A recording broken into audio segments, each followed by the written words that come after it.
When narcissists marry, the sweet beginning that slowly turns bitter. That's the title of this video. If you are dating a narcissist, just know what you are walking into. At the beginning, narcissists are hard to resist. Let's not lie about it. They come in like a fresh breeze, confident, smooth, full of charm. They look at you like you are the only person in the world. They talk big, they dream big, and somehow make you feel like you've just been chosen. It feels special, but here's the truth. What feels like love at the start is often performance. Like a fisherman who knows exactly what bait to use, a narcissist knows how to pull you in. The same mouth that says I love you can also say you are nothing. It just depends on what benefits it. The early stage, that is sweet, fast, and intense. With a narcissist, things move quickly. They text non-stop. They promise the future early. They make you feel seen, heard, desired. You might even say, I've never felt this way before. That's not by accident. Narcissists are very good at first impressions. In fact, most people fall for them easily at the beginning. They shine in short moments, fast dates, fast weeks, fast months. But here's the catch. They are built for the moment, not for the long journey. As time goes on, something starts to shift. You begin to notice.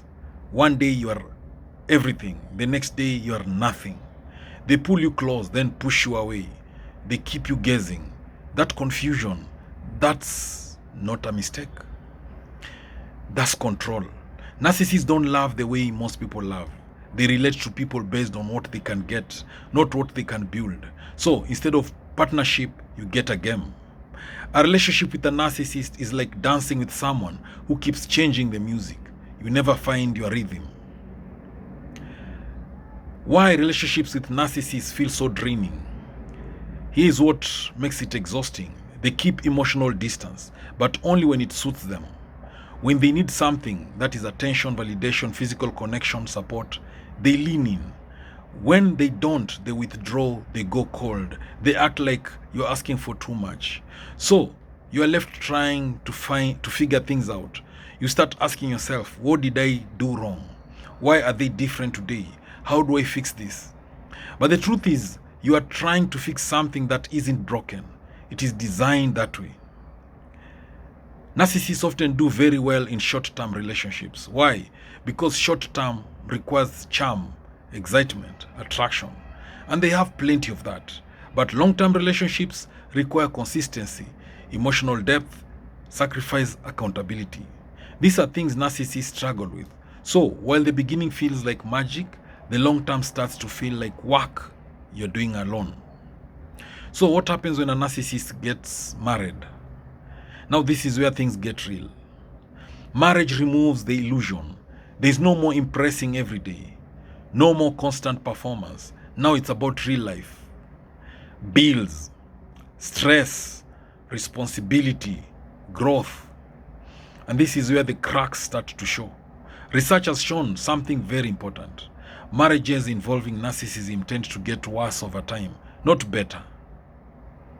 At the start, things may feel normal, even good, but as the years go by, satisfaction drops, complaints increase, emotional connection weakens.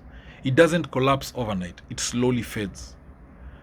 Like a roof that leaks one drop at a time until one day the whole house is soaked. In a narcissistic marriage, you often see this cycle. Hope, that is where things are getting better. Disappointment, why are we back here again? Self-blame, maybe it's me. Trying harder, let me fix it. Burnout, I'm tired. Then it repeats itself. So when you keep watering a dead plant, you don't grow life, you grow frustration. One surprising finding from research is this. The personality of one partner, especially the one with stronger narcissistic traits, can heavily shape how the entire marriage feels. One person's behavior can carry or break the whole relationship. There's even that saying, happy wife, happy life. Whether fully true or not, it reflects something real. The emotional tone set by one partner affects both people. But don't misunderstand this. This is not about blaming one gender. It's about recognizing influence. Whoever carries stronger narcissistic traits tends to create instability, reduce satisfaction, create conflict. Why people stay? Now you might ask, if it's so hard, why do people stay? Good question. People stay because they remember the beginning. They believe things will go back to how they were. They feel emotionally attached. They doubt themselves. And sometimes they've already invested too much. Now, it's hard to leave a story when you've already written so many chapters. There's a woman who once said, when we met, he treated me like a queen.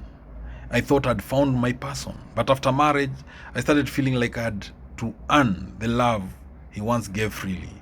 I kept chasing the man I met, not realizing he only existed in the beginning. Now, that's the trap. You're not always in love with who they are now. You are in love with who they were at the start. It's difficult, very difficult. A healthy marriage needs mutual respect, emotional availability, and accountability.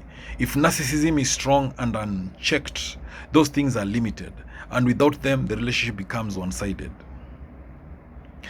So, what you should really pay attention to is that if you are dating someone who is a narcissist, don't just focus on how they treat you when things are good.